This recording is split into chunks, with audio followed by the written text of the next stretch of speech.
Welcome back to the Mayor's Corner. I'm Mayor Nathan C., Pea Ridge, Arkansas.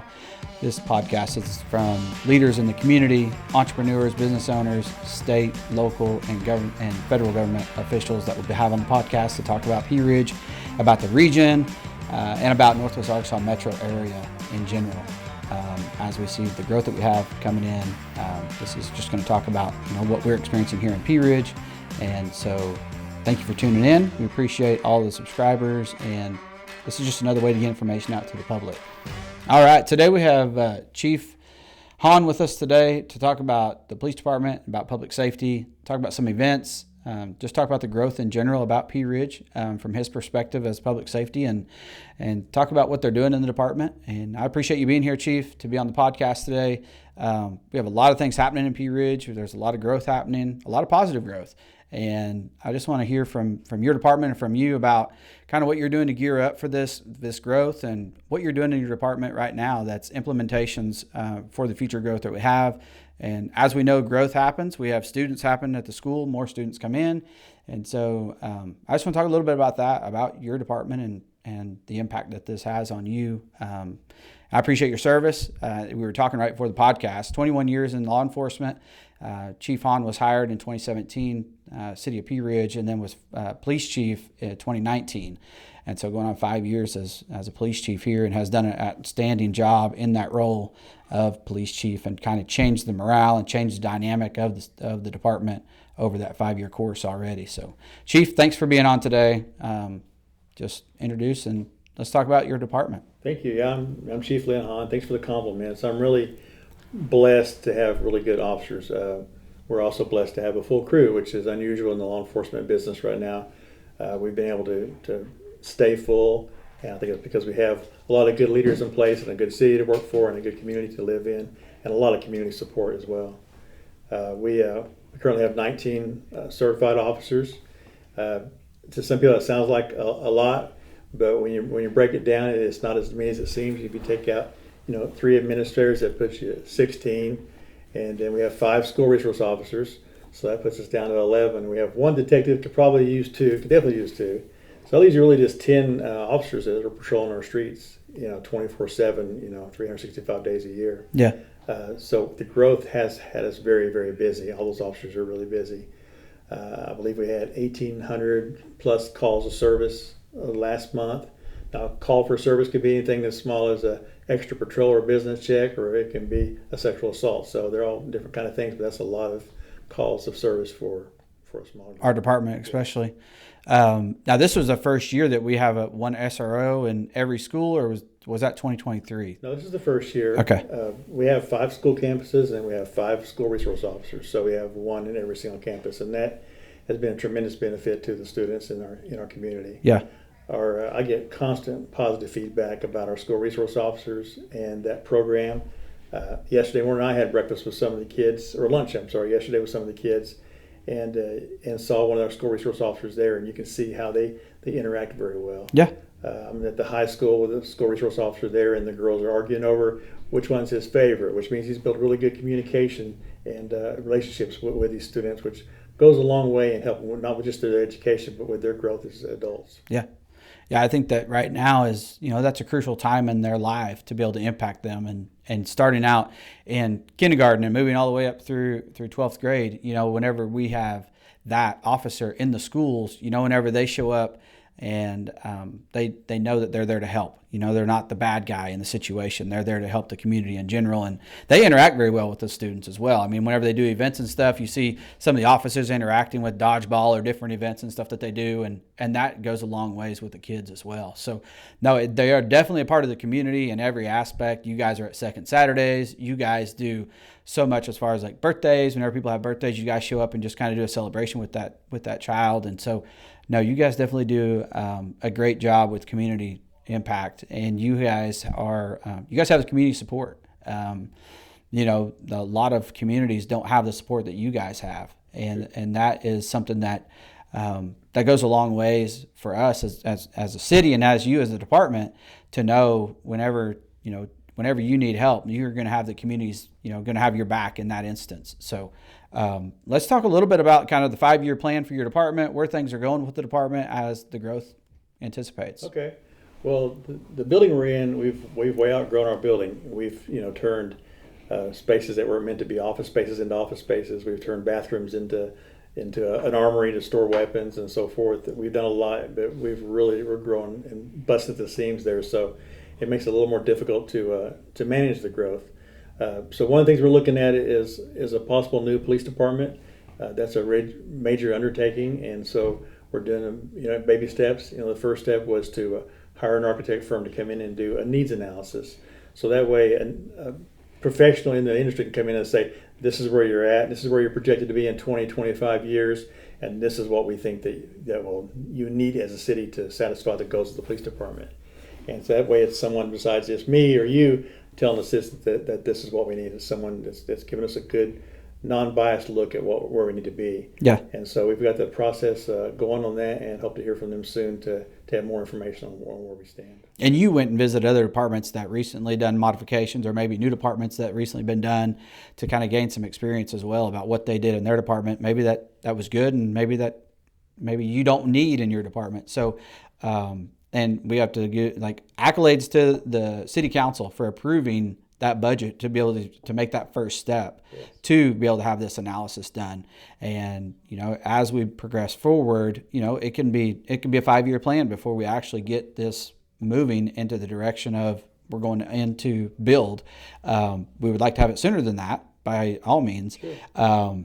But it all goes back to budgets, of course. And I think that we as a city, as we grow and get tax-based revenue and more development comes in, it will help that maybe happen sooner than we anticipate. So a little bit about, let's talk about you in general, of you and Miss Tammy, and talk about kind of what you guys like to do whenever you're not at the office. I'm always at the office. I'm not sure how to answer. My wife and I have been married for 25 years now, and so we spend time with family and grandkids and those kind of things, usually when I'm not at the office. My parents also just moved to Pea Ridge. They're relocated Nice. here, and they love it here. And so it enables me to spend a lot of time with my parents as well. So that's the biggest part of our extracurricular activities outside of work. Good. And you do a lot of stuff outside of work with your department. I mean, you create the connection and the communication relationships with your department by hosting things at your house and just doing that extra little bit that builds morale and helps people know that you care as an individual. You care about them and their family. And so that goes a long way with your department as well. And in the past, you and I have talked about it. In the past, we haven't had near the response whenever we put ads out looking for officers as we have in the last 5 years. And so that goes back to the character of the department, the culture of the department, and how things are changing. And so that goes, time is something you never get back. And so whenever you invest time in any way, make sure that you're investing it to where you can withdraw from that as well. And that's how you're doing that with your department, is letting them know on off clock, like, hey, come over and let's have a barbecue or whatever, because you want to spend time with them and get to know them and they get to know you. And I know that we recently got some new officers here. Do we have any going through academy right now, or kind of what's the process for a new officer? Well, the process for a new officer, if they have no law enforcement certification, is that they come to work. We put them through a 13-week academy, which is sponsored by the state or put on by the state. And then after that, they have about 13 weeks of field training as well. So we do have one officer right now, J.D. Giles, who starts the academy. Actually, he had his PT test yesterday, so he starts just in a couple of weeks. He'll be starting the academy, and we're very proud of him. He's not a 21-year-old. I think we've done really good at finding quality officers by focusing more on character than experience. Mm-hmm. And so I'd rather hire someone who has the right character than who has a lot of experience. You take someone who's got SWAT experience and tons of street experience, but they have poor character, that doesn't do well for our city. That's right. But if I can find people that have great character and train them the way we want them to be trained, and to train them to teach people the way we want them to treat people, then it makes all the difference in the world. And I think JD's going to be one of those guys. We're really proud of him so far. Yeah. Yeah, and Pea Ridge is unique in the aspect of the way we interact with our community. And so that's the character and integrity goes a long ways for your department especially. You guys have recently been Are you guys going through the accreditation yet, or have you started that process, or what's that look like to get you accredited? We started the process of being accredited through the Arkansas Chiefs Association, and we're at the very beginning phases of it. Okay. That's a big part of our 5-year plan was to do that. The first thing I wanted to do was get past this, getting ready for our building and getting the needs analysis done. We do have software to keep track of the policies. Basically, accreditation for us is going to be showing the world that we're doing the right things, that we're doing it the right way. And to do that, we have to have the proper policies in place, and we have to make sure we're following those policies the way they're designed. Yeah. And we have to have it, checked off by the Chiefs Association. And we have already started that process, which is, I'm not rushing through it, but we're working through one policy at a time to make sure we get everything the way it should be. Good. That's good. Is there anything that you want the public to know about your department? It can be events. It could be anything to do with your department that you want to put out there to the public today. If anything, I just want to thank the public because I've been doing this for 21 years, and so I've had some experience in other areas as well. And you mentioned it earlier, we have community support here, and it's really, really unbelievable how much community support we have. When I hire a new officer that does come from another agency, he or she is taken back by the amount of community support that we have. Matter of fact, and of course we teach the guys to treat people right. We actually had treats brought to the office the other day by somebody that one of my guys arrested. So we had to be careful with those kind of treats. Yes, but, right. It goes to show you that they're treating people right, and that it all comes full circle because the community treats us right, my guys treat them right, and without that community support, we wouldn't be here at all. Right. I mean, we can't even be a police department without community support. No, I think Pea Ridge is at the top of the mountain when it comes to community support, and we really appreciate all of that we get from the community. Yeah, and I don't want to bring back anything, but the Kevin Apple issue. Whenever we had the tragedy of Officer Apple, the community in hours came together and put a candlelight vigil together out at City Park and created a bunch of things that happened very quick of that night. And then there's still today blue lights in the neighborhoods in support of Back the Blue, and so that goes a long ways. Whenever all that happened, the community really changed and created the dynamics of, we are a community and we are going to support the police department in the aspect of whatever they need. I seen a couple the other day at his memorial that were just there viewing his memorial and just having that sense of time. Maybe they remember the incident, maybe they don't, maybe they're just reading about it on the memorial. But I think that memorial is a very good thing for the community to be able to have that space to go to if they so choose to. That impacted a lot of people. It impacted, of course, his mom and their family. But we've seen that the justice has been served, and you want to talk a little bit about that?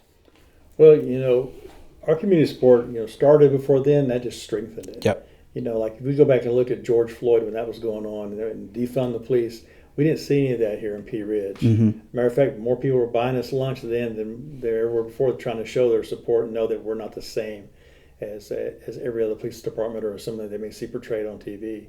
But after Kevin Apple was killed, the community support was unbelievable. And we had candlelight vigils that night. We had food trucks parked at the police department. As a matter of fact, somebody asked me what I needed that night, and it was like, I need a freezer for all this food, because so many people had brought food. And it goes beyond that as well. I mean, they support Kevin's mother and our officers. It did kind of bring the community together in some ways. Mm-hmm. It affected the community from the small kids to the older adults, because even at the primary here recently, couldn't be more than second grade. He asked me about Kevin Apple. Wow. Even the little kids still, even though it's been a couple of years, they know who Kevin Apple is. And it's made a great deal of difference in bringing the community together.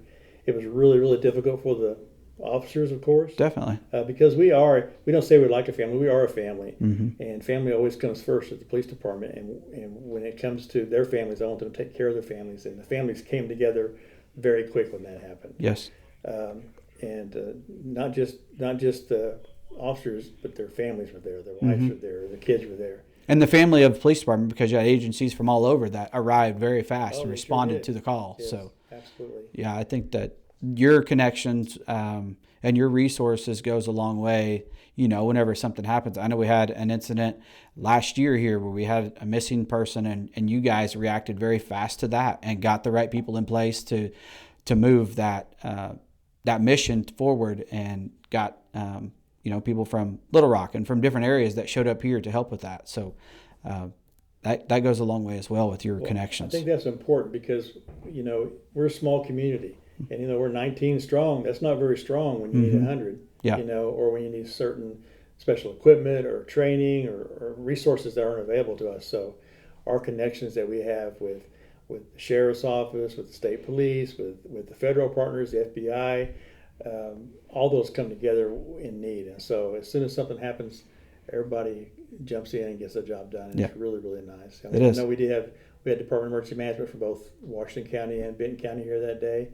And it was a endangered child, and the child was safe within a couple of hours, I think, because all those people really came together. Yep. Yeah, I agree with that. So is there anything coming up? I know that, don't text and drive and that type of thing. You guys just did the car seat inspection and, helped with people that needed car seats or needed help installing those or anything like that, which is great for those people that needed that. What do you feel that you are in need of as far as the department goes right now? I think that we're doing really well. I think the main thing we need is just to continue to push forward and prepare for the growth of the city. We've talked about the city doubling and tripling in population over the next decade or two. Yeah. And for that to happen, we've got to be able to have both fire and police protection set up. And infrastructure always follows the growth, but we got to stay right up with it or we'll get behind. And right now we have a very low crime rate. We don't have a lot of violent crime, and that's good. And we want to keep it that way. And part of that is by policing. That's right. Yeah, being out in the public and being around and driving around, and anytime that anybody calls about anything, you guys react very, very fast to the need. It doesn't matter if it's an extra patrol or whatever. There's a response that happens to those. And I know that you guys are on your game for that stuff. And I do appreciate you, Chief Hahn, for everything that you do for the city of Pea Ridge, but not only here. I think that your intel goes beyond Pea Ridge and helps the region. And I know that you've been a part of different things throughout your career that people are doing today because of your implementations of what you have done. You and your staff do a great job. We couldn't ask for a better department. I would put you guys up against any department in the state, in the nation. And I think that it goes a long ways to say that it starts with the leader. It starts with you being the person that brings the ideas and has the knowledge to execute a good plan. And that's what you do with your 5-year plan. And that's what you do with every day that you guys serve the community. You guys are very intentional about being out and about and being a part of things. And so I appreciate that very much, and the community does too. Do you want to talk about anything with K9s at all, and how many K9s you have and in service and all that? Yeah, well, first respond to what you said. I mean, understanding that it requires a good leader, but I can't do it without the crew. I mean, we have some top-notch officers. We really do. I'm so excited about everyone we have there. You can't normally have that many people and not think, well, I got this one I don't really care for, but we don't. We have just excellent crew, and I'm so pleased with them. And they make me look good, but they're doing the hard work. When it comes to K9, we currently have 2 K9s. We've had 2 K9s for several years now. One of them's about to retire. Sergeant Hicks will be retiring soon, and his K9 will be retiring with him. So at some point, we'll replace that K9. We actually have a K9 right now. It's in Iowa being trained. He's already trained, but it's some more advanced training. So we work really hard to make sure that everybody's trained properly. That's a big part of our 5-year plan too, is training, leadership training, patrol training.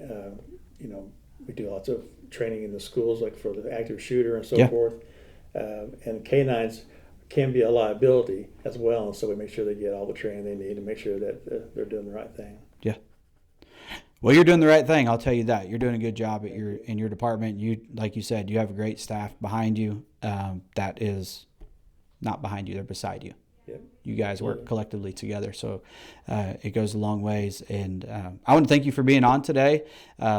This is a great time to push information out, and it's just to talk about Pea Ridge and what's happening here, and just get information out to the public about your department in general. And so I think you did a great job being on here, and I won't ask you again because I know you're a little bit don't want to be in the spotlight, but I appreciate you being here for real. Thank you. And I appreciate your time. Thank you for tuning in. I appreciate you guys tuning in, and be looking out for the next podcast. The next one will be with Unbridled Pediatric Therapy, talking about what the services they offer for the community in the region. So tune into that one, and that will be in May. Thank you very much. Have a great day.